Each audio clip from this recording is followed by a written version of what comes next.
Good morning, Connor. Good morning, Albert. How are you doing? You could have slept a little bit more. You look a bit tired. Thank you. But I'm used to waking up at this time.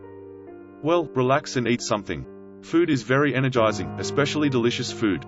I will. To be honest, I'm not really used to it that I didn't sleep well last night. I do need a bit of energy now. Not used to it? I'm sorry for that. What happened? Do you need another room? No. It's not about the room.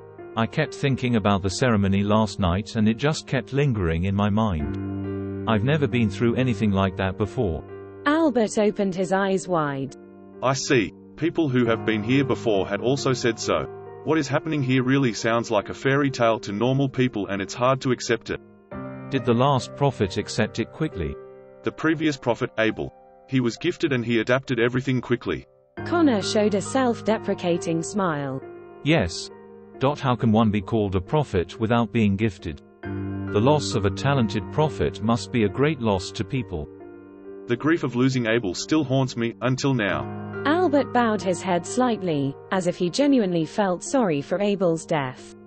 Connor, with a serious face, watched Albert's expression carefully. Did Abel make those scratches in the ceremony room? Yes, during the ceremony. The prophet will act subconsciously during the ceremony. Although you might feel nervous looking at the scratches, you don't need to worry. I was shocked when I first saw it. I thought it was a prank to create some creepy vibes.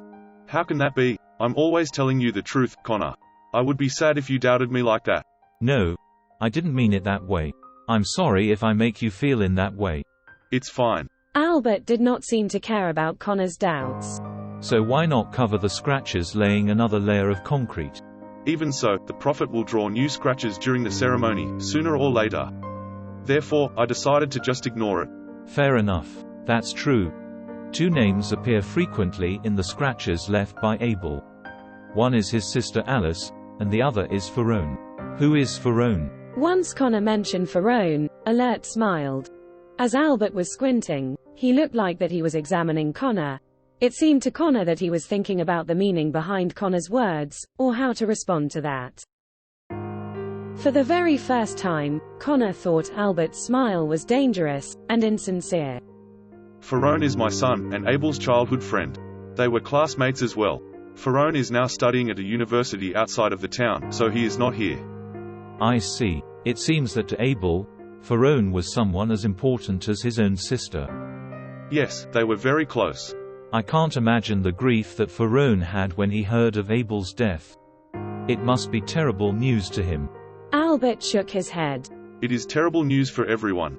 It's a sad story. Connor, why don't we go for a walk around the town after breakfast? Today is a Sunday, the Sabbath. We should give ourselves a break and not think about anything negative, agree? Agreed.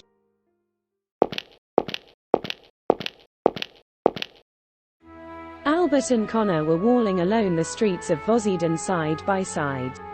There was no one on the street, even when it was Sunday. Everything was peaceful and quiet. It even felt like the warm sunlight was frozen forever. So, where do you want to visit? I am sorry that I can't show you around due to my chores yesterday. I shall treat you well as a host today. I know nothing about this place, so everything is interesting to me. I will really appreciate that if you could introduce the town to me. All right then, we'll go to the town hall. There's a small museum that stores documents about the history of this town. As they walked along the street, Connor saw a figure that he had seen before, Alice, dressed in black, walking in the direction of the cemetery. She was not aware of the presence of Albert and Connor. Albert briefly introduced the history of the place. Some instruments of torture used during the witch hunt period were displayed in the museum. There were also evidence found from the witches, including medicine bottles and amulets. It's a really historic town. Do scholars come here for their research? Yes. Last week, a foreign student came to see me. He told me that he was a student in theology. He came to the town for an investigation as he heard that there was a special religion here. During his research, he heard that I had a lot of collections, so he came to have an interview with me. We talked for an afternoon. That was a fruitful conversation. Really? What did you talk about? Mainly about religion. People here were mainly Catholics and Christians, while the student was more interested in the religions that the witches brought in. Unfortunately, I know nothing about it. I could only show him some artifacts, and introduce him to the library and the church. Nothing. Please do not be sarcastic. It's just a ceremony. It doesn't make me an expert. But, at least you know something about the ceremony. Did you learn more about the ceremony from this student? I'm sorry. He knew nothing about the ceremony too. Then did he comment on these artifacts? To me, the amulets are amazing. It would be interesting to talk with him for a couple of minutes and to hear him explaining the meaning behind those symbols and shapes. Unfortunately, I don't remember his name very well. I'm not sure if he has left or not. Are you interested in religious culture? Since hearing about the ceremony, the topic started to interest me. Well, then, I can tell you something interesting. The ceremony comes from a private document of my family. In the 16th century, my ancestors secretly wrote down what they had heard and passed the knowledge to us. This ceremony was recorded in it and was marked as the magic of omnipotence and omniscience. According to the witch who knew this magic, by using the ceremony, people could talk with God, and God, who walks around the world, could read people's mind and understand their feeling, which help him to offer help to its loyal believers. Then I must be more loyal tonight, mustn't I? Albert showed Connor a big smile. Yes, believer. Wish you luck tonight. Suddenly, Albert's phone rang. He apologized in a low voice and walked out of the museum to talk. After that, he came back to Connor. I'm sorry, Connor. I have some urgent issue that I need to take care of. If you'll excuse me. It's okay. Go ahead and thank you for showing me around. Albert left. Does he trust me? I should find Alice and ask her about this, God.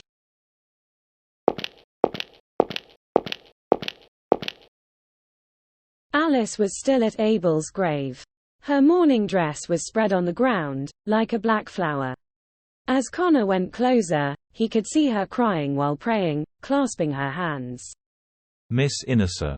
Alice shuddered like a frightened rabbit. Standing up quickly, she wiped away her tears and glared at Connor. You again? I want to talk about God. Why don't you just talk to Farsang? There's no need to talk to a crazy woman. Alice called herself a crazy woman. She was more lucid than Connor thought. He was then more distrustful of Albert. I rarely hear people who are mad call themselves crazy. That's because you haven't seen many crazy people. A really insane man is no different from a normal person. You're right. Therefore, I don't know who to trust. I hope you could kindly tell me about that magic. Since you're the prophet, Abel's sister, you must know something about it. Alice sneered. Of course, I know. He once imprisoned me for 2 weeks for what his so-called ceremony. Never mind, people like you who stand by Albert won't believe it. Why am I wasting my time defending myself? Miss Inessa, please tell me. I've run out of ideas. Then go and watch the ceremony. That's why you're here, isn't it? Yes, I did come here for the ceremony, but it's different now. I will die, just like your brother, if I don't understand what's going on here. So please, Miss Inessa, please tell me what is happening, what happened. Cold and indifferent, Alice looked at Connor, who was begging her. She said with disdain, You came to watch the ceremony for your own sake. When you realize that you are the one being harmed, you beg everyone for help. You don't want to talk about anything. At that time, your brother. Stop talking about him. I'll stop then. Could you please help me? Help? You? You want me dead? You are thinking too highly of yourself. Why should I help you? I've already lost the most important person in my life. Why would I be afraid of losing more? Besides, I don't know you at all. You are going to see things that happened to your brother happening again. It doesn't mean anything good to you. Hearing that, Alice bit her lower lip and yelled. How funny that a dead man talks about meanings and justice, judging me and ordering me to help him. You came for the ceremony. If you didn't find out his lies, would you come to me? Would you ever think of others' lives? The only reason why you can talk like that in front of me and walk around so freely until now is merely the fact that Farsang doesn't want to scare you away. It is only because of his fake kindness. When he knows that your attempt to escape, will he still treat you so warmly? He will imprison you. He will force you to perform that ceremony. You will be corrupted by the demon, little by little, just like my dear brother. There is no way you can escape. Until then, your meaning and life will disappear in the ceremony. Albert will be the last winner, after everything. At the end, Alice couldn't help but laugh. Her voice became louder and louder. Connor couldn't understand if she was laughing at oblivious Connor, or the tragedy that was repeating itself. Being frightened by Alice's lunatic laughter, Connor frowned and ran to the entrance. He was going back to the Fairsang mansion and leave after packing his stuff. However, he saw two men in black at the entrance to the cemetery. They were blocking Connor's path. Mr. Dance, Mr. Fairsang asks you to come back with us. I'll go back to the mansion when I want to. I don't need you to take me back. I'm afraid you'll have to come with us, Mr. Dance. Connor felt the danger and started to run, but the bodyguard was one step ahead of him and knocked him out. When Connor woke up, he was in the ceremony room. Looking around, Connor saw nothing but those creepy scratches, and that sentence on the wall facing him. Connor's head ached. He cursed himself for not having noticed it earlier. As he tried to walk over to the door and leave the place, he found himself tied up firmly in a chair. He tried to call for help. He struggled to get free, but the legs of the chair were firmly fixed to the floor. It wouldn't budge even when he struggled harder. After a while, Connor realized that he should not use all of his strength at once. He needed to conserve his strength, so he shut up and thought. Albert never trusted me. The guards were always with me. Or people had been spying on me. Not a surprise. Albert is powerful here. That's how he killed Abel slowly. Connor laughed at himself, who would be killed as well. Suddenly, he heard a sound of electric current in the room. Hello, Connor. Albert's voice provoked Connor. Albert, let go of me. If you had produced no result and had not been naughty, I would have let you go for sure. Unfortunately, you didn't trust me, Connor. That hurts me. At the same time, I now mustn't let you go. You've never told me the truth. How could it be? Albert said in an amused tone, similar to the tone used when an old man was teaching a child, pampering and joking. I have told you all the rules and requirements of the ceremony. You killed Abel with your ceremony, didn't you? If I continue this ceremony, I will die like him. Oh, I didn't say that Abel's death had anything to do with the ceremony. However, I did tell you not to believe what crazy people say. As I said earlier, if you are not talented, I will let you go when it's time. However, at this point, I can't let you go even if you're mediocre, not to mention that we don't know if you are untalented or not. I don't know anything about magic. I don't care your stupid shit, or talent, whatever. Keeping me here won't do you good. I have friends, family and colleagues in the capital. They all know I'm here. They'll definitely call the police if I'm not back by Monday. You're the god here, but what can you do to people outside the town? Ha ha, you're talking about your personal network. I remember you were introduced to me by Jack, right? What are you going to do? Do you think you can kill someone outside? Guess what you still have with you? Where is your luggage? Connor realized what Albert had done. They won't believe that. At least Jack believed it. Let me read his text message for you. I'm glad to hear that. I'm sure you'll get help in Vosiden. I'll take care of other stuff for you so you can stay there at least for a month. Warm, isn't it? Let me see, in your contacts, there's Mum, Dad, Benjamin. Fuck you, stop it. Don't you dare threaten them. Don't ever talk to them. My friends believe your lies, but my family won't. They will know everything once they ask you anything private. Yes, indeed. Therefore, I can assure you that I won't let it happen. I have my own way to make you tell them yourself that you wouldn't be going back within a period of time.